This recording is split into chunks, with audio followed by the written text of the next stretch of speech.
and author last year of This Crazy Time, Living Our Environmental Challenge. This past spring, Tzeporah was awarded an honorary law doctorate from the University of British Columbia.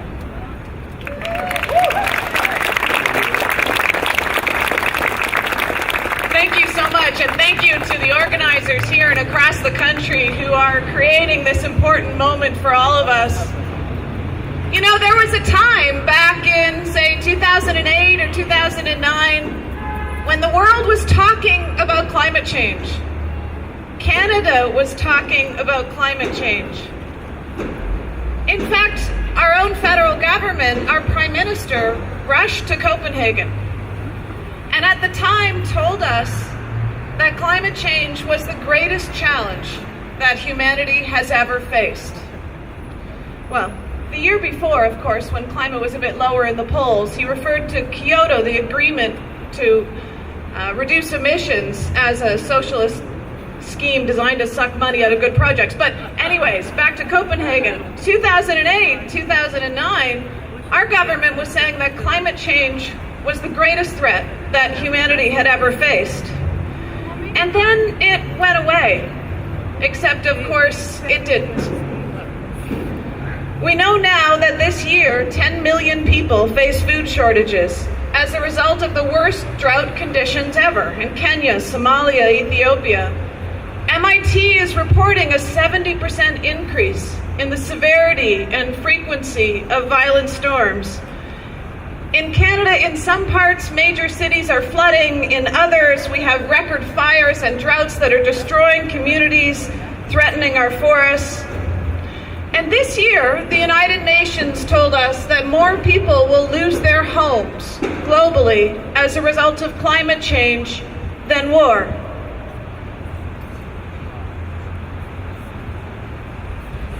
Yet our federal government has not only stopped talking about climate change, we've heard less concern from Canadian scientists. We've seen fewer studies, fewer reports, much less reporting.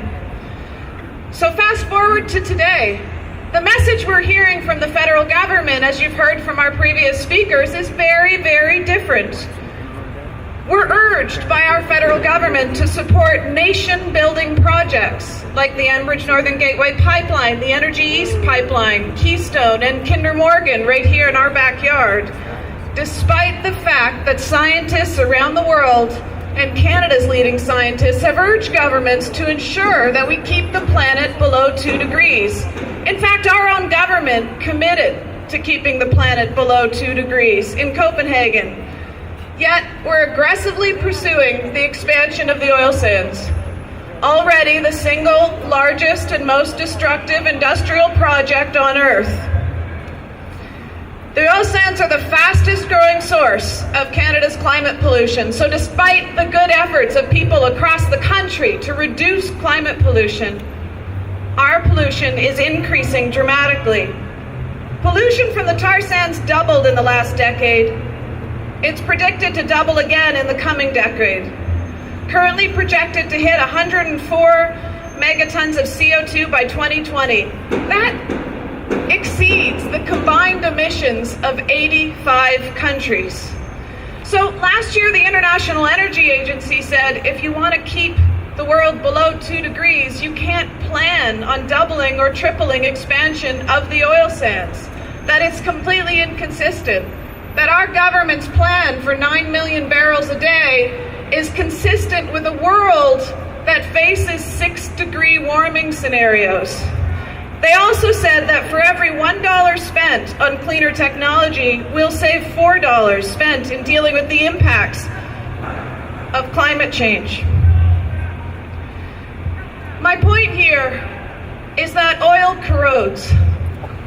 It's corroding our pipelines. We saw that this year with so many leaks and spills that threaten our drinking water and communities.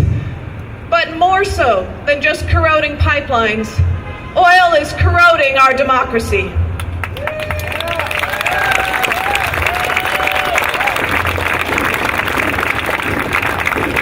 Democracy thrives with the widespread dissemination of knowledge, with transparency, with education. the support for rational scientific inquiry that helps us to make decisions. Democracy thrives with shared knowledge that creates informed debate. You know, it's said that knowledge is power, that the suppression of knowledge is the oppressor's most powerful tool. And in the last several years, we're experiencing a dramatic suppression of knowledge in Canada, a disturbing silencing of some of the country's most important scientists. We heard recently here today about a couple of important bodies that have been shut down. Why were they shut down? They were shut down because this is a government that does not want to talk about climate change, because they cannot address climate change and expand the tar sands to the rate and extent that they want. The National Roundtable on Environment and Economy. And let's be clear, this is not an issue of right or left. It's an issue of right and wrong. The National Roundtable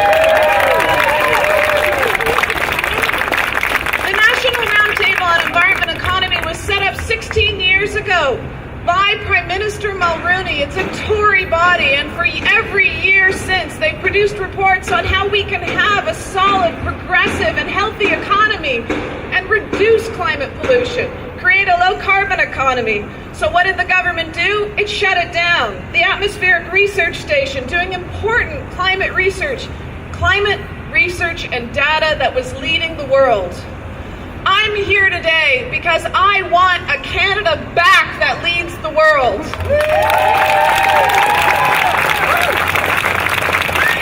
It's because of Canadian leadership that we got the Montreal Protocol, that we healed as a world acting together because of scientific research. We healed the hole in the ozone layer. It was because of Canada that the Montreal Protocol was back. Yet now, when I go to United Nations climate change conferences, I met by many foreign diplomats who just ask me, what happened to Canada? I'm here today because we can again be a nation that leads, but that means we have to commit to science, to research, to supporting that dissemination of knowledge. You know, last year, the eminent Journal of Nature published an editorial that said it's time for Canada to set its scientists free. I'm embarrassed right now of the reputation that this government is building around the world for who we are as Canadians.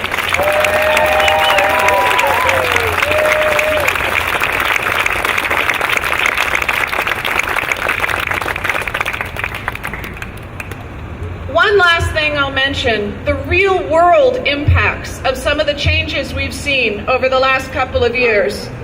We know from leaked documents obtained through Freedom of Information, that the reason this government gutted our Fisheries Act, gutted our Navigable Waters Act, was at the request of the oil industry.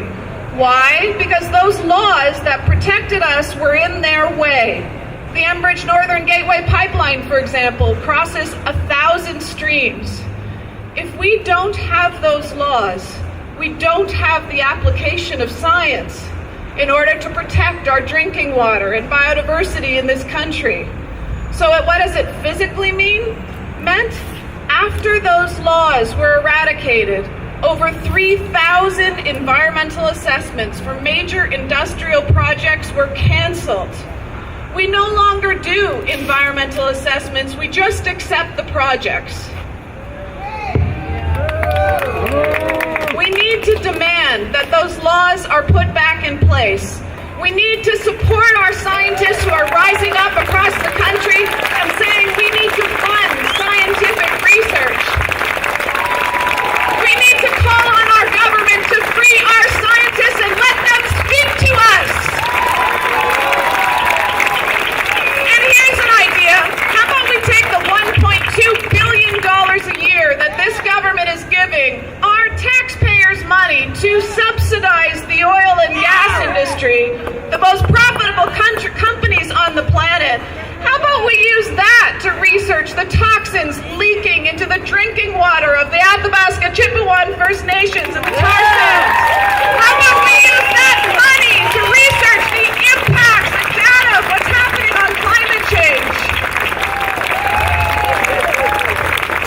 This week, the Harper government announced that they're sending federal ministers to Vancouver to meet with British Columbian First Nations. Why? Because 160 nations have stood up and signed the Save the Fraser Declaration. They've created a wall of opposition. They've said, not on our land will we allow these pipelines. So the ministers are coming to convince them. This scarf was given to me by the Tsleil-Waututh chiefs when they held their own oil summit to review the research, to do the data, to do the due diligence, to understand the implications of these pipelines. How about we use some of that $1.2 billion to fund First Nations so they have the resources to understand all these projects being imposed on them?